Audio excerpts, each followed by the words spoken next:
வணக்கம் ஆபிரகாம்.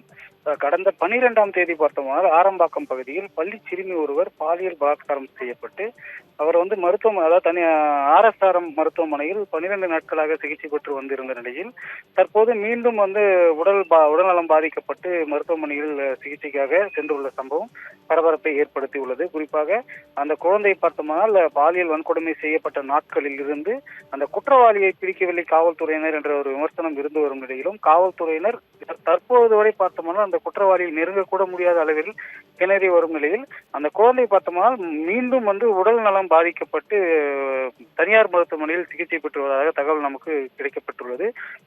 தற்போது அந்த குழந்தை உடல்நலம் பாதிக்கப்பட்டுள்ள நிலையில் அவர்கள் பெற்றோர் பார்த்தோம்னால் அவர் குழந்தையை மருத்துவமனைக்கு அழைத்து சென்று சிகிச்சைக்காக அனுமதிக்கப்பட்டுள்ளனர். மேலும் பார்த்தோம்னா 8க்கும் மேற்பட்ட தனி உடை அமைத்து பல்வேறு மாநிலங்களில் அந்த குற்றவாளியை தேடி வரும் காவல்துறையினர் இந்த நேரம் வரை பார்த்தோம்னால் அந்த குற்றவாளி யார் என்பதை கண்டுபிடிக்காத ஒரு சூழ்நிலையில் உள்ளது. குறிப்பாக காலையில் பார்த்தோம்னால் சென்னையில் ஒரு வட மாநில தொழிலாளி ராஜீவ்காந்தி மருத்துவமனையில் சிகிச்சை பெற்று வந்தார். அவர் குற்றவாளியாக இருக்கலாம் என்று சந்தேகப்பட்ட நிலையில் அவரும் குற்றவாளி இல்லை என்ற ஒரு தகவலானது கிடைக்கப்பட்டுள்ளது. குற்றவாளி யார்தான் என்பதை அடையாளம் காண முடியாமல் காவல்துறையினர் திணறி வரும் நிலையில் தற்போது அந்த குழந்தை மீண்டும் உடல்நலம் பாதிக்கப்பட்டு மருத்துவமனையில் சிகிச்சை பெற்று வருகிறார்.